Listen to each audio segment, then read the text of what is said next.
Well, good evening, everybody. I'm getting texts. What do I do if I almost hit a black cat? What does it mean?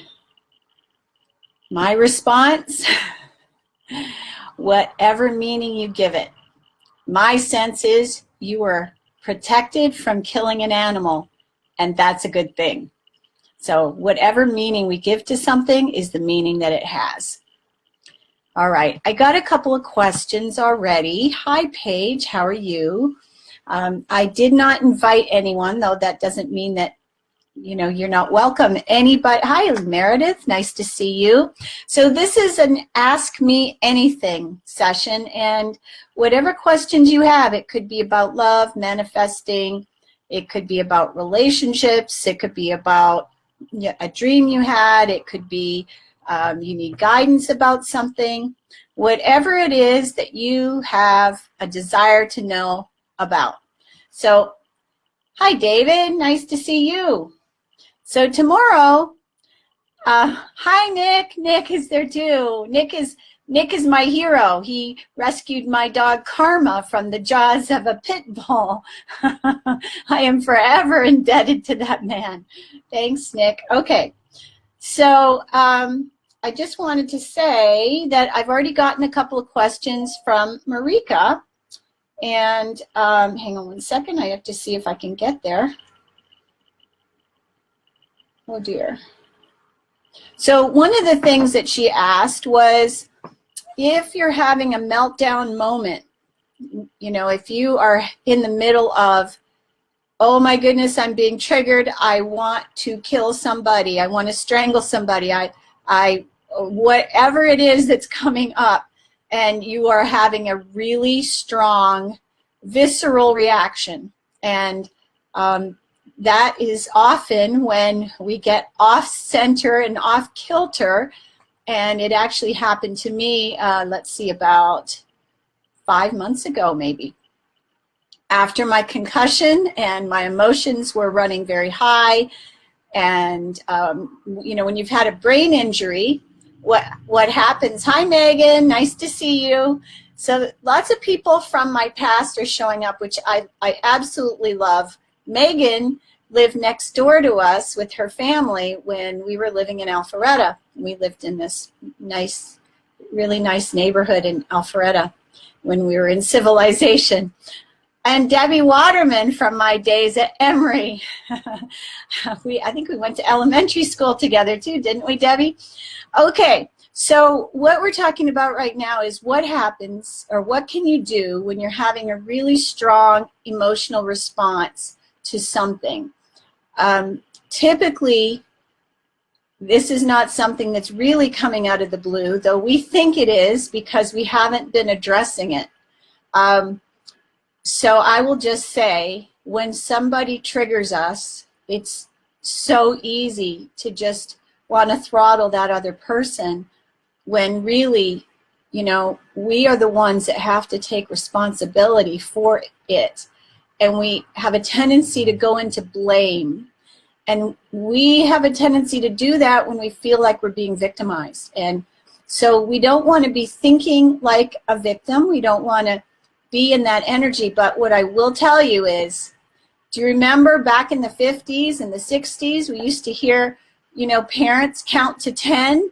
Well, there's a reason for that, because, parents might want to really hurt their kids. And so counting to 10 gives you a moment to just breathe. And when you breathe, well, usually when you're upset or angry,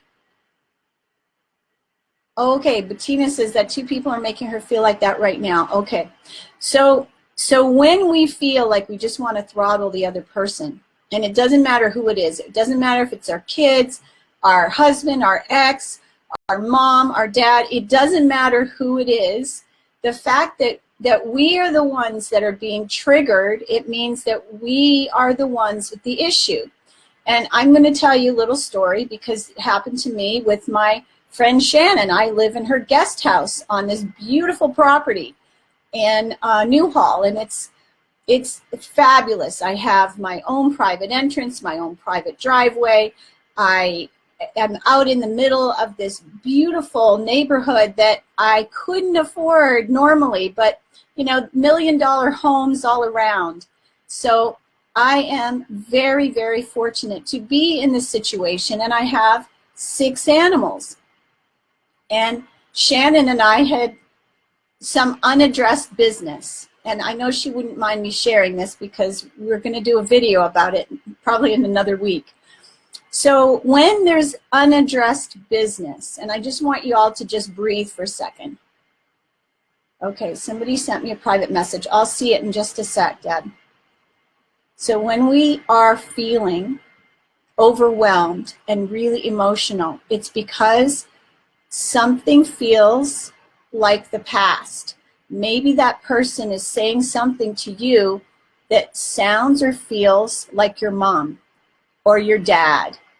And maybe you just haven't put up the boundaries that you needed to. Maybe you've been saying yes or saying nothing, and we often do that. You know, lots of us were raised in families where, you know, we were told, you know, put up or shut up.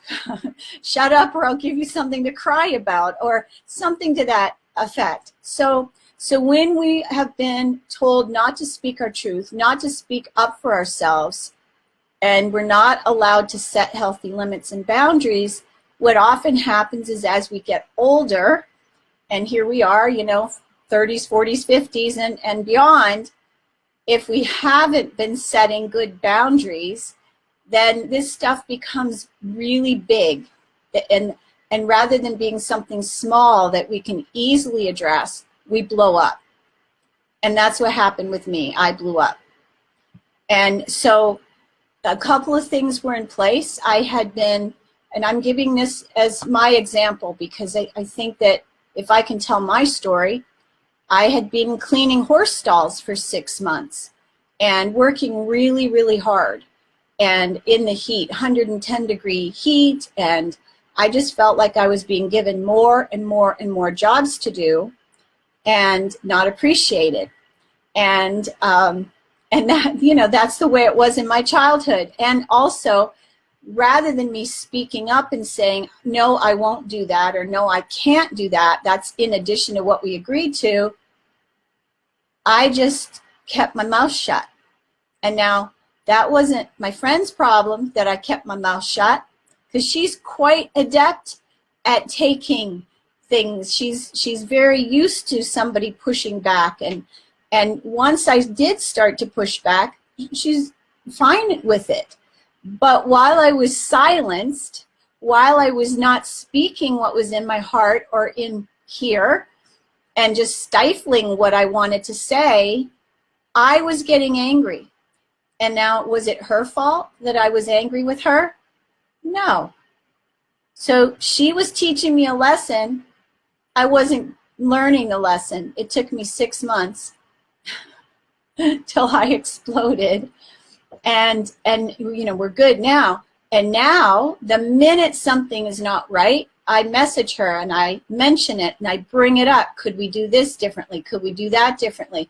Is there some way you could grab your cat? Is there some way you could get your dog? And that is the thing that we need to do. Instead of waiting 6 months or a year or maybe 10 years, maybe you've been in a relationship with someone, it could be, like I said, a family member or a spouse, that you have been suppressing and subjugating your needs, allowing them to continue to get what they want, but you're not setting boundaries. So it's up to us to set the boundaries a little at a time without, you know, having to get to the point of screaming at somebody else. So Marika, does that answer your question, or do I need to give you a tool to use when you are in that explosive state? Would that be helpful? What do you all think? What do you need? So I'm going to say the thing of it is, when we respond and blow up, it's a couple of things. Okay, tools. Ashley said tools. Yes, thank you. Okay, so I'm really watching the chat. So if you could message, you know, what it is that you'd like. then I will absolutely help you with that. Okay, so Marika says she's not explosive. Okay, so what we need to do is get grounded. And how we do that is we can just breathe, because usually when we're upset, we're not breathing. We're usually holding our breath. And so when we're holding our breath, we're not grounded. So the first thing that you need to do when something's going on, you could tell the person, you know, put your hand up. This is a really good sign. Can you hang on a second? I need a minute. Just give me a minute. And then turn around and just, you know, take a moment. Walk away. Or if you're on the phone and it's happening like right there, and just say, you know, I need to do something right now. Can I give you a call back? That way you can calm yourself down instead of having to deal with it, you know, immediately. If it's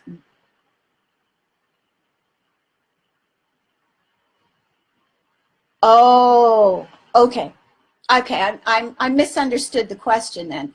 Okay, so Marika says that it has to do with, okay, so when you're really smitten about somebody and you're so concerned, okay, I'll tell you what to do there. So let's just say that there's someone that you're really interested in, and the bottom line is that we need to be human.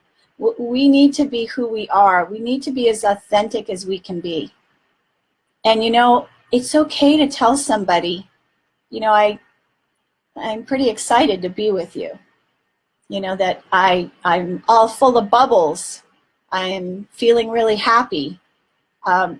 It would make somebody feel really good to know that. Okay, so if you're having anxiety, breath. So the vagus nerve is something that it's not like going to Vegas, but vagus nerve. Okay, I have an article where I talk about it. I posted a day or so ago. So the vagus nerve runs from the left side of the neck and goes all the way down to the lungs, to the heart, through all of the organs.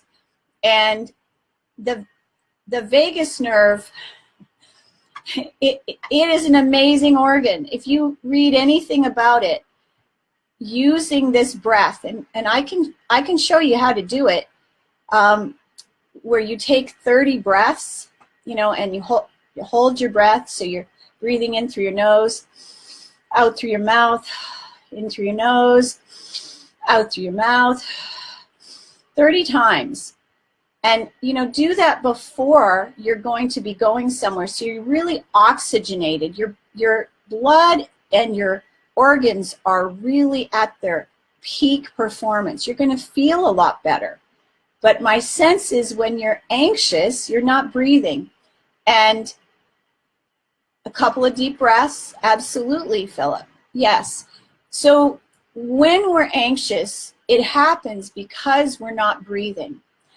When my self-esteem was in the toilet, and this was, you know, let's say 30 years, 40 years ago, 20 years ago, I noticed I was laying on a practitioner's table.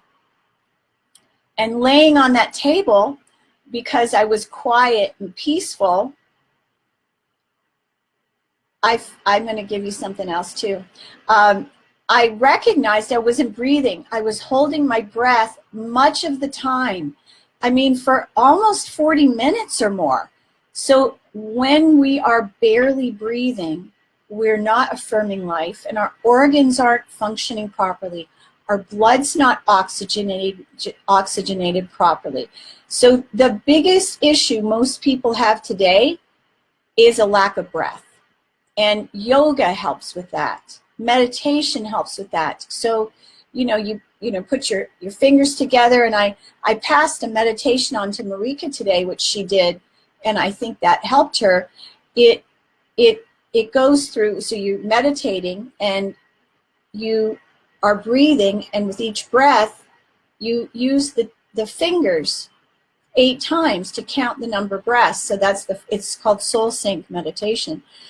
So what you're doing is you're focusing on the breath. It's giving you a physical thing to do to focus on your breath. So you could even do that while you're sitting at the table with somebody, you know, just breathing. But my sense is, yeah, my sense is if people were breathing more deeply on a regular basis, they wouldn't have to take medication. So one of the issues is this, that we're constantly checking the cell phone. You know, it's beeping and dinging. And when it does that, it draws our focus away from ourselves. And every time the phone beeps or dings, or, you know, we hear something on this thing, it takes us away from our center. And so I would caution you to put this thing aside for a couple of hours a day and see how much less anxiety you have when you're not messing with, where's my phone? And I wonder if anyone's getting me. I wonder if anybody needs me. Because even there's been research done that even when the phones are on the conference table, not ringing, they're a distraction. They take people away from their mind, away from their center. So the cell phones, and I'll tell you this, I'm going to be completely honest, our cell phones are our undoing. Now, I am going to Canada this week, and I'm going to be gone for 8 days. It's a long time for me to be away from home and my animals. And this is not going to be coming out because I'm going to be with people I haven't seen in a long time. And I'm going to give them my full attention because, you know, I spent money to go there. I'm going to be braving the cold weather. I want people to feel me. I want people to, you know. So if I was sitting like this with you and talking to you and listening to your every word, how does it feel, Marika, when I'm looking at you? Breathe. Just breathe.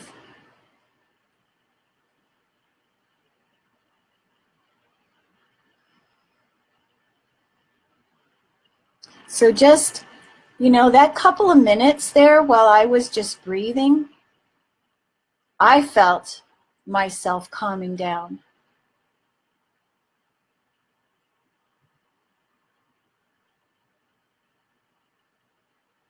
Okay, so there's a couple of other things that I can teach you too. So for a lot of years, I've been doing this where when I'm resting, when I'm working or meditating, my tongue goes in the roof of my mouth and I leave it there. And what it does is so many things. It quiets the mind. So I just want you all to put your tongue on the top of your mouth, close your mouth, and don't put your teeth together. So that's the other thing. I have an overbite. My parents, didn't have the money for braces, and I think I would have had to have my jaw wired shut in surgery. They didn't have that kind of money. So it wasn't that important. So I have an overbite. And so to compensate, I don't put my teeth together. I leave them kind of suspended. And for me, that helps to calm me down because I used to have bruxism, and that was a grinding of the teeth. And I know lots of people that have low self-esteem grind their teeth. So putting your tongue on the top of your mouth, that's one thing. And I'm also going to show you this. So you do this with your hands. You see what I'm doing? I'm going to try and get my hands in like this and turn them up. And then you can cross your legs too. Standing up works best, but you can cross your legs. Just hold them like that in front of your chest. Even if you're in a crowd, you could do it. And somebody might say, "Are you okay?" You just I'm giving myself a little hug. And then put the tongue on the top of your mouth. Breathe.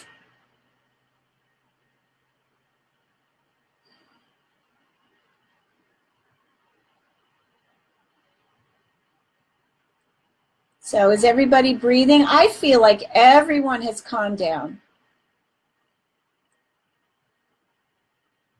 Okay. Okay. Now, I think somebody else had a question. I need to see if I can, if you could post it there. If not, I'm going to see if I can check my messages. I might. Okay.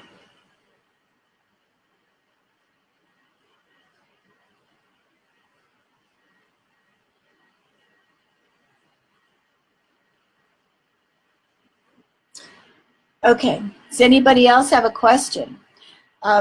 If not, I have something I'd like to share. I'd like to talk about how situations that appear to be bad or negative can actually be the best thing ever. How does that sound? Anybody interested? Okay, so I'm going to give you a couple of examples.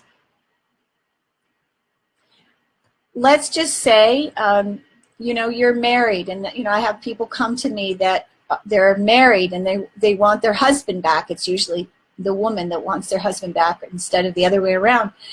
And I've had, you know, young ladies come to me that are looking to have their partner back. They want their boyfriend back.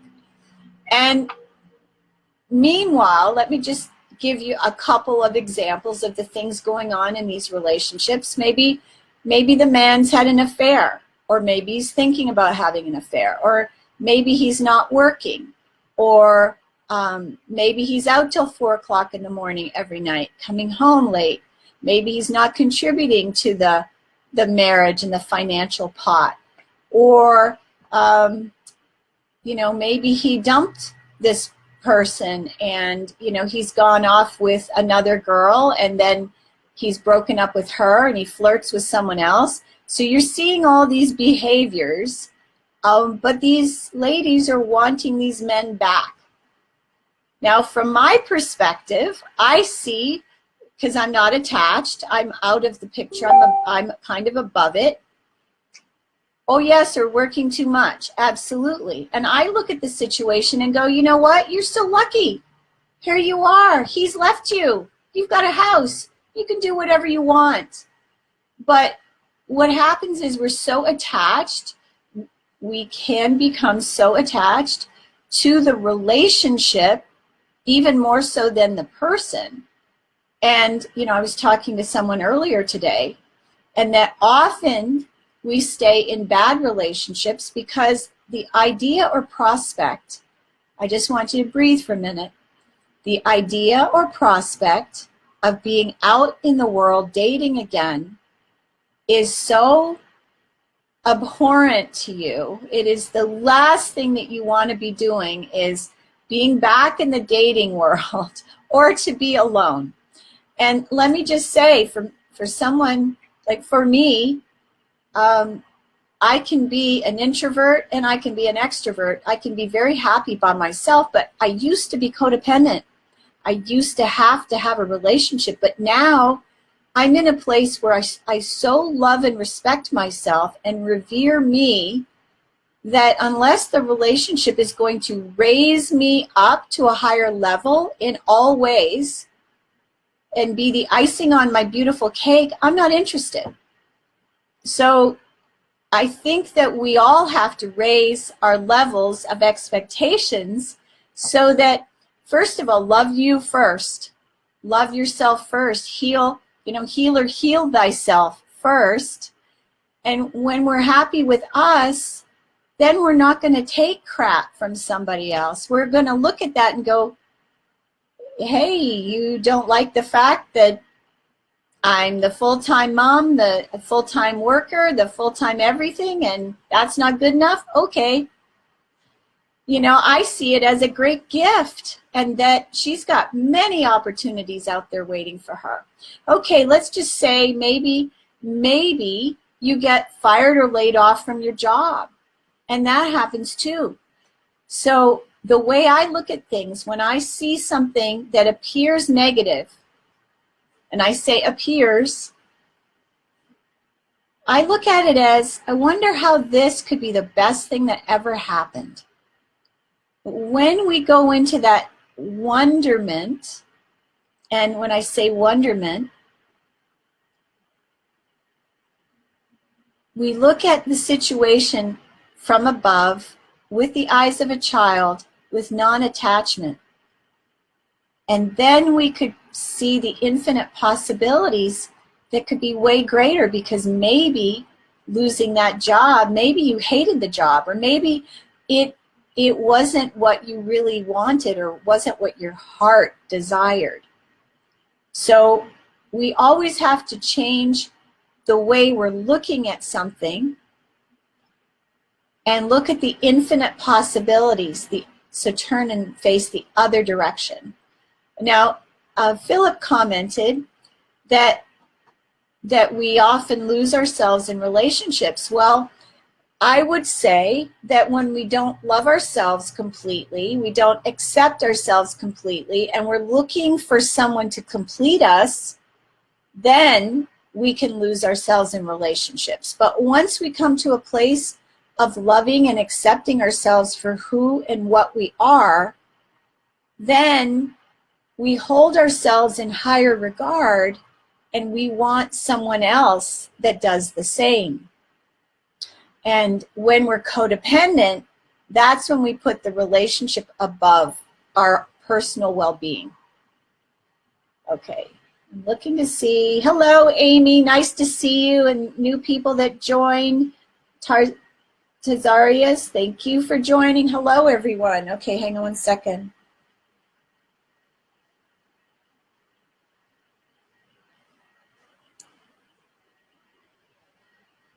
Okay, got a good question here.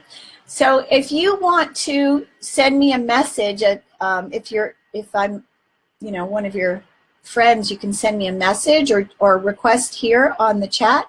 So I just got a request to mention and talk about overeating. So everybody take a breath, because I know we've all done this from time to time.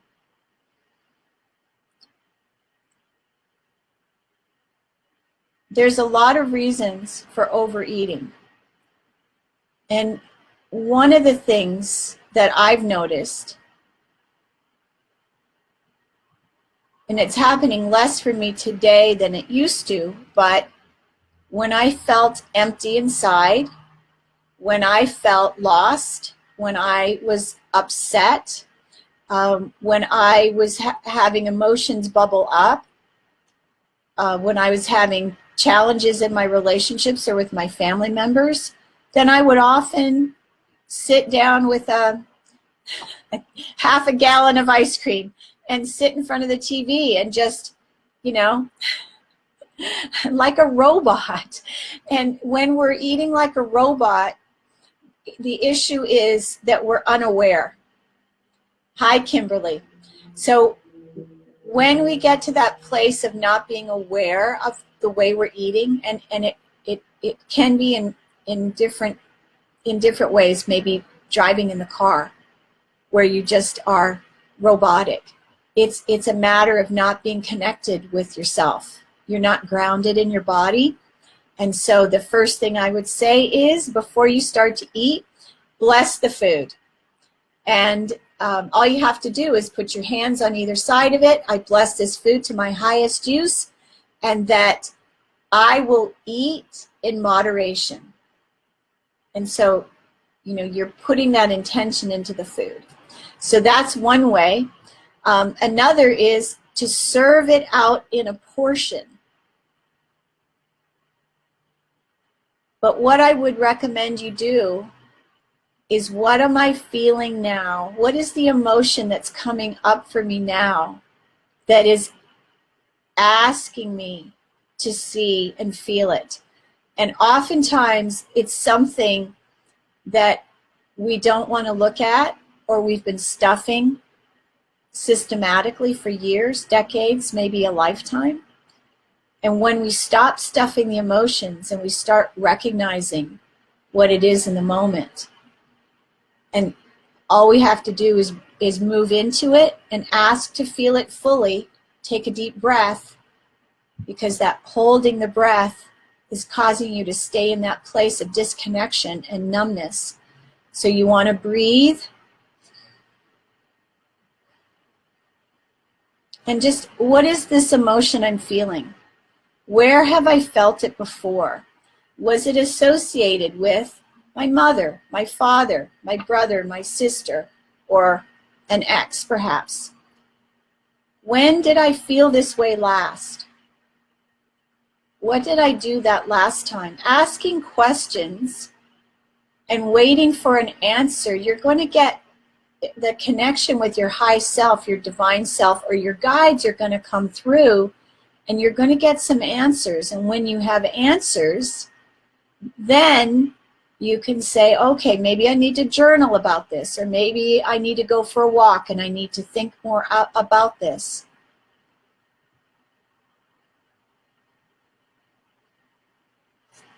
My sense is the biggest issue with overeating has to do with being disconnected from ourselves, not being grounded. And then the other thing is, if we are trying to fill a void, I would recommend meditation. When you meditate a couple times a day, and I have several that I could recommend. I have one on YouTube, but there's another one, the Soul Sync meditation. It's very easy. It's like 5 different activities, and it will take you deep very quickly. So good, I'm glad I answered the questions. Anybody else have an issue with eating and food? I will tell you this, when Ariel, my youngest, was at home, it was just her and I.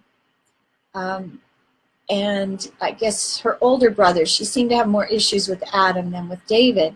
But when Adam had upset her, she would text me, and, oh, by the way, Mom, bring home ice cream. I'm upset with Adam. So she already was connecting the dots between, I've got an emotion, I don't want to deal with it, and I want something to suppress it. So she was quite aware of what she was doing with the food and what type of food she wanted. So I stopped buying ice cream. I don't buy it anymore. I'm not eating it anymore. And hey, I love it. I love ice cream. But the last pint that I brought, there's still, I have this much. Wait, where's the, there. That much still left in the container. It's been in there for now 3 months. I should just toss it. But if there's something in particular that you know is your trigger, it's your food that you'll eat and eat and eat, don't buy it. And in a week, 14 days tops without eating it, I promise you, if you do meditation and if you do deep breathing, and I've got a couple of exercises, you'll kick the habit. I haven't had a sweet in, I'm trying to think. I have to be honest. So I think it's been at least 6 or 7 days, maybe more, 7 days. Usually when I'm writing a book, I sit at my computer and I have a pack of cookies next to me.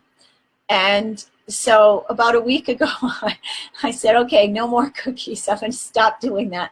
Because, you know, while we're working, we can eat distractedly, and it's very easy. So it's a matter of not being grounded, not breathing, and doing something to take away the pain. So sex can do the same thing. We can, you know, long time ago, hasn't been happening recently, but a long time ago, I used to use sex to take me out of my misery. Or sports, volleyball and swimming and that sort of thing. So, you know, there's lots of different ways that we can suppress emotions. Hello, Star. Nice to see you. Okay. Anybody else have a question? I'd like to talk about codependency until someone else has a question. Hello, Star. So, in case you don't know my background, and I allude to a little bit of it in my videos and stuff, I had a really difficult childhood. My mother has had psychotic break after psychotic break. She was an orphan at 5. Her mother died after the last child. She had 6 home births, and there was no one there to help her. And 6 months after she died, her father molested her older sister. My mother was only 5, but she was very sensitive and aware. And I sensed that she was probably empathic too. So she woke up in the middle of the night for her and saw her father climbing up a ladder, going into the attic to bring down I think it was a 50-pound bag of sugar, because he was going to poison himself. So this man that had 6 children decided he was going to kill himself, and he did. Killed himself, left those kids to be orphaned, no mother, no father, and my mother was 5. So to anybody here that's listening, I have to say, if you've lost a parent and you're under 20 and under, it's a big challenge to lose a parent. To lose a mother is a terrible thing. But my mother at 5 lost both parents. And so it's a very emotional thing for me here. So that was her side. And my father at 7 was living in Toronto with his family. And I don't know what happened. I can only assume and guess. I don't like to assume, but my sense is he was molested in his household and beaten. And he, at age 7, hopped on a freight train from Toronto and went all the way to Vancouver. And he did it again at 12. Now, when he got home, his father had to pay for his fare. He was pretty angry, and he beat him again. So at 16, he got on a merchant marine ship, lied about his age, and he left. Now, I left home at 16 too. But a lot of dark stuff happened in my household. It wasn't safe for me. I was molested for 7 years in my household. I would go to sleep and be awakened with a penis somewhere. And so for the longest time, I, was victimized. So that was the formation of my childhood. And so what that caused me to do, because I didn't know what to do with this pain that I had, I was guilt-ridden and full of shame. At age 16, I read Siddhartha, and I wanted to become enlightened. That became my goal, because I knew there was something better. There was something more out there. Thank you, Philip. But I'm gonna address the sad side of that too in just a second. But I knew that there's more to life than pain, suffering, going to school, getting an education, getting married, having babies, and dying, working and dying. I knew at 16 there was more out there for me, and I wanted it. I wanted to become enlightened. And the way I look at things now, that what happened in my childhood, that I am the one, that this has probably been going on for who knows how many generations, because sexual abuse usually is generational. It is in families, generation after generation after generation.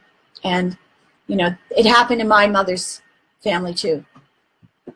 So I'm the one to stop it, and I'm the one to heal it, and I've healed myself as well. And so in that, what I do, I've used my own healing to then go and help other people, so that because of my understanding of what it's for, that everybody on this earth suffers in some way.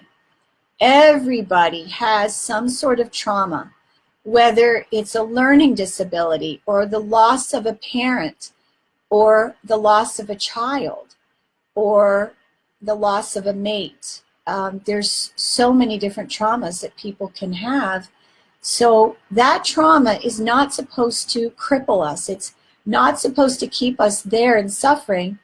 It's supposed to be the catalyst for us to then grow beyond that pain.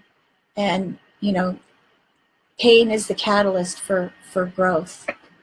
So, and that's why I do what I do. That's why I do the videos I do, because I was so codependent. I went from relationship to relationship. I went from marriage to marriage, and each one worse than the one before. And so I finally discovered at the end of my third marriage that, oh wow, I am the common denominator in all my relationships. And what did that show me? I had to stop blaming everybody else, and I had to take responsibility for me. And that was the turning point in my life when I said, you know what? I'm only a victim if I believe I am, and I have to take responsibility for myself.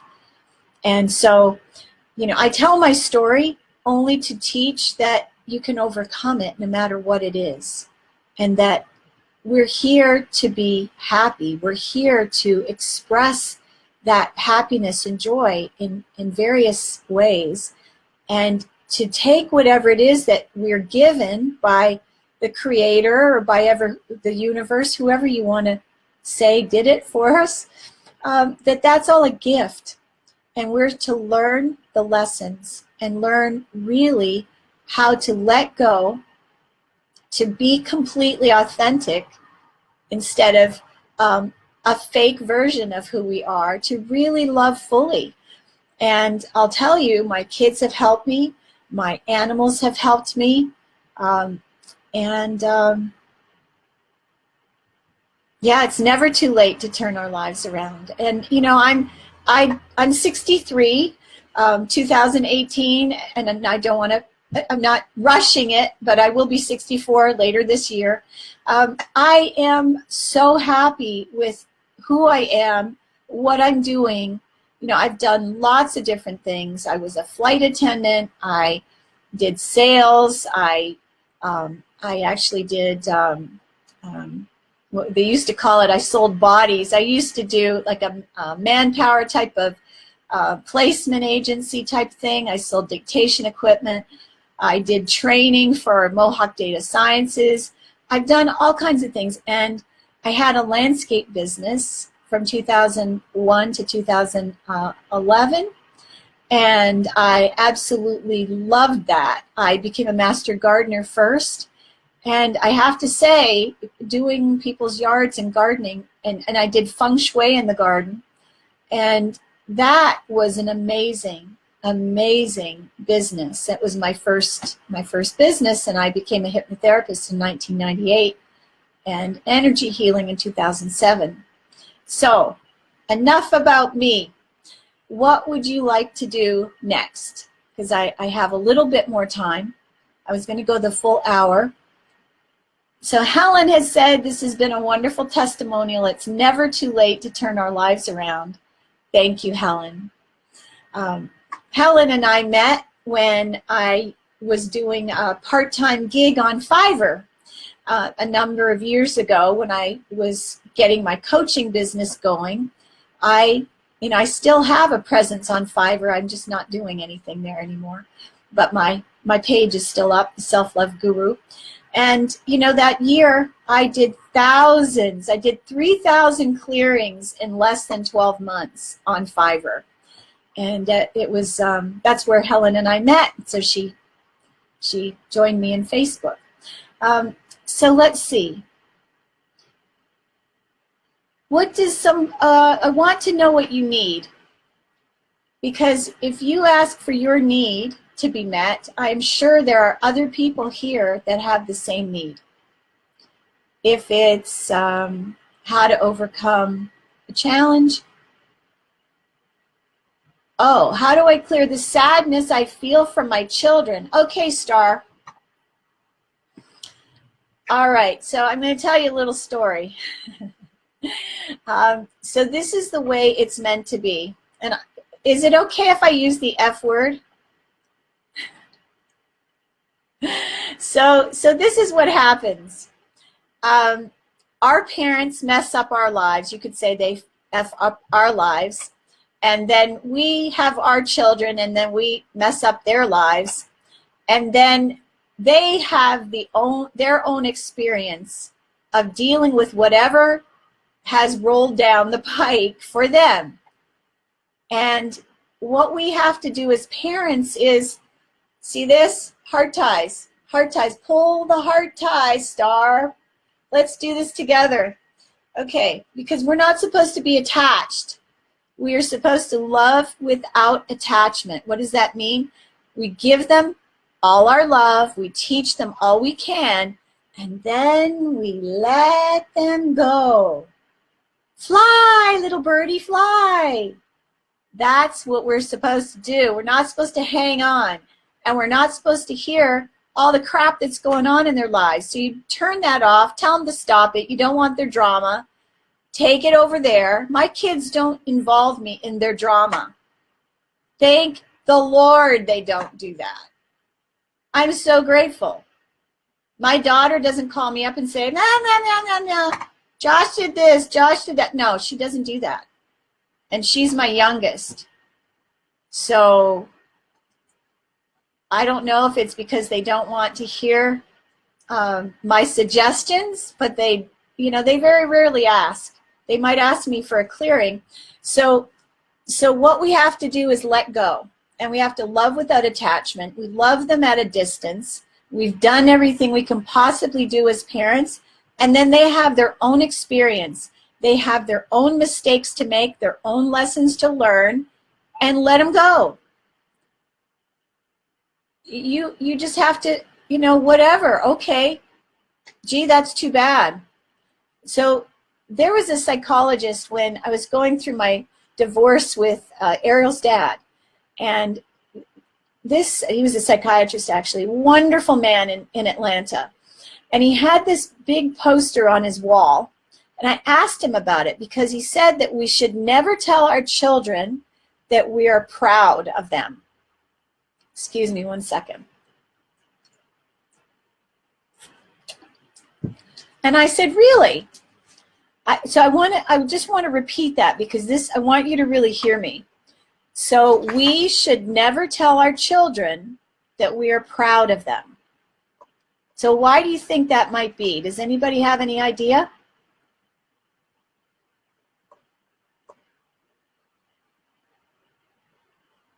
Anybody? Just take a guess. Star, why do you think that we shouldn't tell our kids that we're proud of them? Helen, do you know?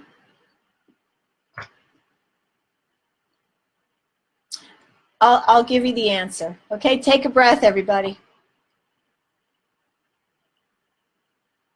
We are responsible for ourselves. Once we become the age of majority, which is 18, we are responsible for ourselves. We're responsible for our happiness. We're responsible for staying out of jail. We're responsible for feeding ourselves. We're responsible for clothing ourselves. We're responsible for being happy. We're also responsible for validating ourselves. We shouldn't be looking to mommy and daddy. Oh, look at what I did, mommy. See what I did? No. So, we are supposed to validate ourselves. Self-validation. We give our kids the tools, and then they fly. So they need to take care of themselves. They need to be fiscally responsible. That means we don't give them money. We don't buy them cars. I mean, that's totally up to you guys, but it's not my thing. Kids need to thrive on their own. They need to be responsible for themselves. Because if we're not making them responsible for themselves, allowing them to be their own person, because they are, we're crippling them. So I would say there's enmeshment happening, Star, and when you're enmeshed with your kids, that's like this, and you want to be like this. So you got to pull back, let go. I speak about this from my own personal experience, because my oldest and I were enmeshed at one time, and I didn't see it. So it often happens when our parents were enmeshed with us. And what does that mean? It means that there's no clear boundaries between where you are and where they begin. And you're so close in each other's business, there's no boundaries. It's like your boundaries are behind you. So, would you like a little energy clearing? And I'll help to let you go, let the sadness go, Star, because I feel Star suffering. So I'd be glad to do a little bit of energy clearing if you're willing. So can you guys, I don't know who's here. There were a bunch of people there, so can you please just say, yes, please, I would like this. I would like you to clear this. It could be an emotion. It could be a belief. What is it you'd like me to clear? And we can do that. But I'd like to hear from you first before, if you're still there. Let me see if I have a message.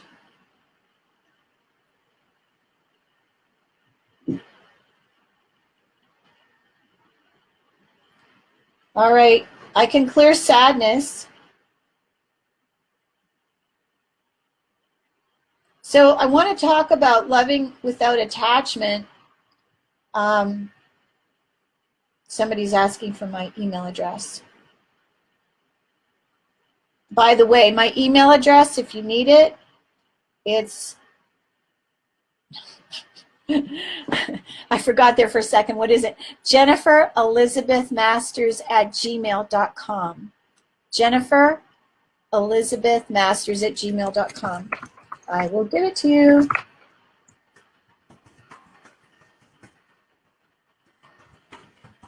Oh, and while we're here, if you don't mind, I would love it if you guys would share my videos, share my posts. I am working my butt off to get the word out to more people. Next month, I am on You Wealth Revolution, and I would really like this to be a big launch for You Wealth Revolution. They've invited me to be there, and my newsletter list is not very big. It used to be bigger, and so if you're interested, I am willing to give, let's see, what would you like? I could give an ebook away for joining my email list. Oh, Jackie just shared my video. Thank you, Jacqueline. Thank you. I could give my Odyssey Victim to Victory book away as an ebook if you're interested in that. I have podcasts, and I also have audio programs. Let's see, but I don't want to give a whole audio program. Let me think. I could give, let's see, anybody have a suggestion what you would like as a gift? Oh, wow. All right. So I'm going to do a little clearing for the sadness piece. So I'm just going to connect to your high selves.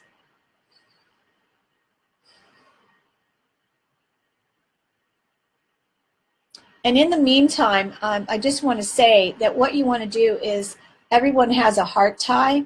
So if you feel, overwhelmed with sadness for your children, you need to let go of the heart ties.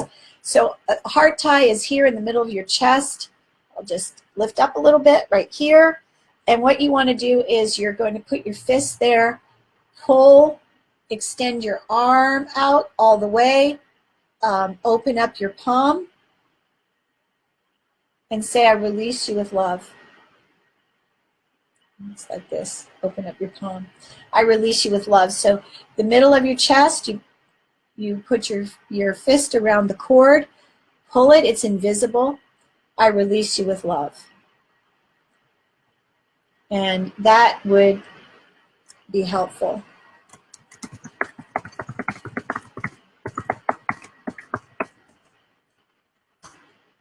Okay. I don't know if she saw that.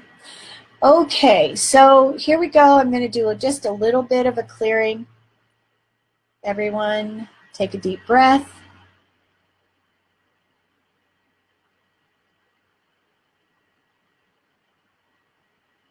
Wow, I can feel hearts beating. So, asking to clear the 6 bodies comprising the soul, clear, remove, replace, elevate, and educate committee members to the highest level on chart 3.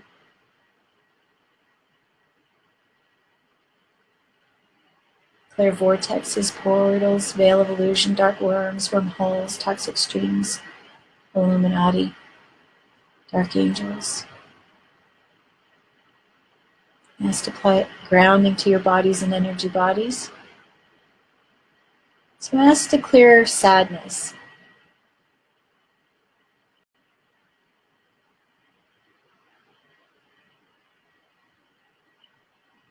I ask to clear sorrow.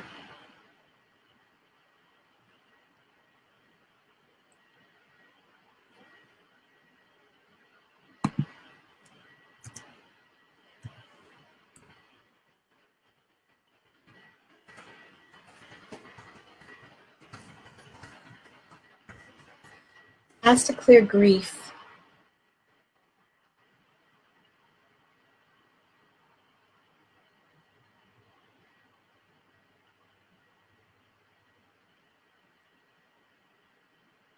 Wow.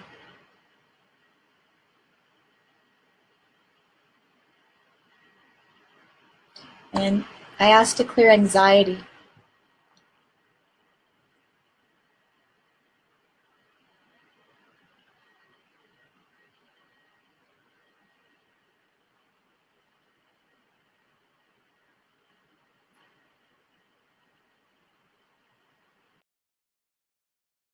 Energy, some grounding.